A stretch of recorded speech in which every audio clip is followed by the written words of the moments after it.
فرش التراب يضمني. دو سوال مجھے کرنے ہیں.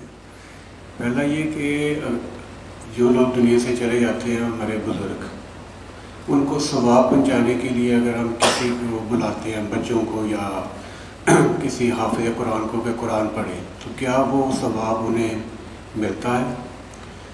دوسرا سوال یہ ہے کہ مرنے کے بعد انسان کی زندگی، کیا جو نیک لوگ ہیں وہ قبروں کے اندر ہی ہیں، اور کیا ان کا کوئی عمل دخل دنیا میں رہ جاتا ہے، یا کیا وہ ہمارے لیے کوئی دعا کر سکتے ہیں یا نہیں؟ پلیز ذرا تفصیل سے اس معاملے میں روشنی فرمائیے. اس میں تو کیٹیگوریکل میرا جواب ہے کہ قطعاً نہیں، بلکہ یہ بدعت ہے. یعنی یہ بجائے آپ کو کوئی ثواب دلانے کے الٹا جو ہے آپ پر گرفت ہو جائے گی. ایسی کوئی چیز صحابہ سے ثابت نہیں ہے، اور ہمارا دین وہی ہے، ما انا علیہ واصحابی. رسول نے فرمایا جس چیز پر میرا عمل ہے اور میرے صحابہ کا ہے، دین تو اصل میں وہی ہے. جہاں تک ایصال ثواب کا تعلق ہے، اس میں ہمارے ہاں ذرا کافی مختلف آراء موجود ہیں.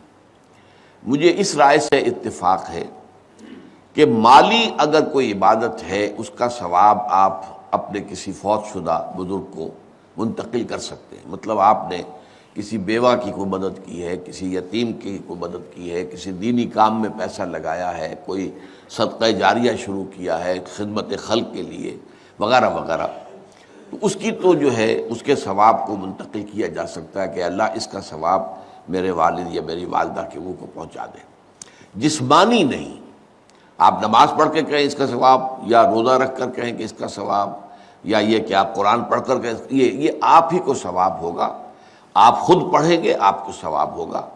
البتہ ایسے تمام افعال کے بعد جب آپ اللہ سے دعا کریں گے، یہ نہیں کہیں گے کہ میرے اس فعل کا ثواب منتقل کر دے، اے اللہ میرے والدین کی مغفرت فرما. تو یہ کوئی نیک کام کرنے کے بعد جو ہے اس دعا کی تاثیر جو ہے وہ بڑھ جاتی ہے.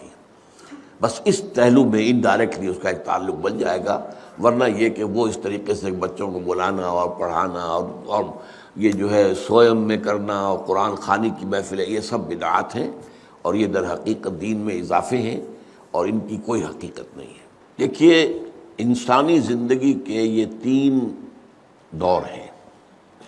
حیات دنیاوی جو ہماری پیدائش سے شروع ہو کر اور ہماری موت پر ختم ہو جائے، پھر حیات برزخی موت سے لے کر قیامت کے دن تک، اور پھر حیات اخروی ہے قیامت میں ریزریکشن کے بعد سے وہ زندگی جو ہے جو جنت یا دوزخ کی ہے.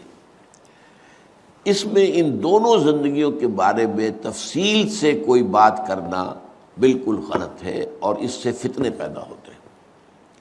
ظاہر بات ہے کہ قبر، جسم تو قبر میں رہتا ہے، اس میں تو کوئی شک ہی نہیں ہے. روح کہاں جاتی ہے؟ کیا وہ بھی قبر ہی میں رہتی ہے یا کہیں اور چلی جاتی ہے؟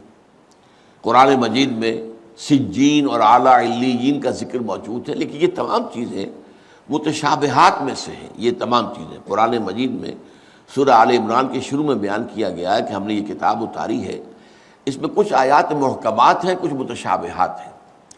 وہ متشابہات کا ایگزیکٹ مفہوم جاننا اس وقت ہمارے لیے ممکن نہیں ہے. یہ تو جب اس عالم میں ہم پہنچیں گے تو معلوم ہوگا کہ ہاں یہ بات تھی کہ جو قرآن مجید میں اس طور سے کہی گئی تھی. لیکن یہ کہ اس وقت جو ہے جتنا کچھ ہمیں حدیث صحیح میں مل جائے یا قرآن میں مل جائے، اس عالم برزخ میں بھی یہ تو ہوتا ہے کہ جو نیک لوگ ہیں انہیں کچھ نہ کچھ جو ہے اثرات اچھے ان پر پڑتے رہتے ہیں، ان کی ارواح پر کہہ لیجئے، اور کچھ جو برے ہیں ان کے اوپر جو آخری انجام ہونا ہے اس کی کچھ ریفلیکشن ہوتی رہتی ہے. جس کو حدیث میں کہا گیا ہے کہ ہر قبر جو ہے وہ یا تو جنت کے باغیچوں میں سے ایک باغیچہ ہے یا دوزخ کے گڑھوں میں سے ایک گڑھا ہے. یا کہیں کہہ دیا جاتا ہے کہ کھڑکی کھول دی جاتی ہے اس میں، یا جنت کی طرف سے کہ ٹھنڈی ہوائیں آئیں، خوشبوئیں آئیں، اور یا دوزخ کی طرف سے کہ آگ کی لپٹ آئے. دوزخ میں داخل ہوں گے قیامت کے بعد ہی، اور جنت میں داخل ہوں گے قیامت کے بعد ہی، لیکن اس کے کچھ آثار پڑنے شروع ہو جاتے ہیں. وہ جس کو انگریزی میں آپ کہتے ہیں coming events cast their shadows before.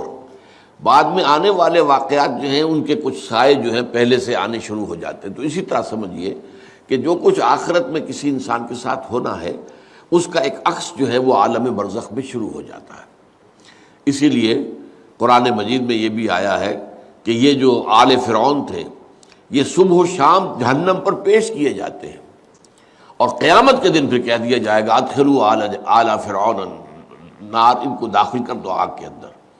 تو یہ اس حد تک، باقی یہ ہے کہ تفصیل میں جانا، ہاں ایک رائے ہے، یہ شاہ ولی اللہ دہلوی رحمۃ اللہ علیہ کی ہے، اگر ان کی رائے نہ ہوتی تو میں اسے بیان بھی نہ کرتا، لیکن یہ کہ وہ ایک بہت بڑے محدث اور بہت مفکر اور دین کے فلسفے سے بہت بڑے واقف انسان تھے، انہوں نے کہا کہ جو اولیاء اللہ ہوتے ہیں، اللہ کے نیک بندے، اللہ کے بندے، ان کے انتقال کے بعد ان کی روحوں کو بھی اللہ فرشتوں کے طبقہ اسفل میں شامل کر دیتا ہے۔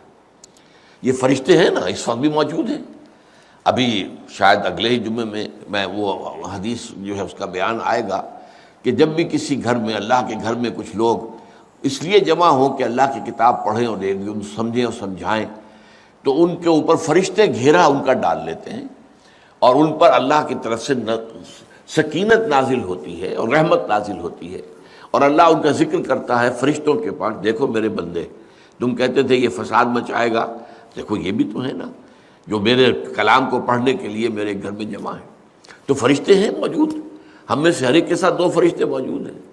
تو یہ فرشتہ اسفل ہے، سب سے نیچے، جو دنیا کے کاروبار کو چلانے میں اللہ تعالیٰ کے سول سرونٹس ہیں، پھر اس سے اوپر کے فرشتے ہیں، اس سے اور اوپر کے فرشتے ہیں، پھر مقربین ہیں جو اللہ تعالیٰ کے قریب ترین فرشتے ہیں۔ لیکن یہ کہ ملائکہ کے طبقہ اسفل میں شامل کر لیتے ہیں تاکہ جو کام اللہ تعالیٰ ملائکہ سے لیتا ہے وہ ان سے بھی لینے شروع کر دیتا ہے۔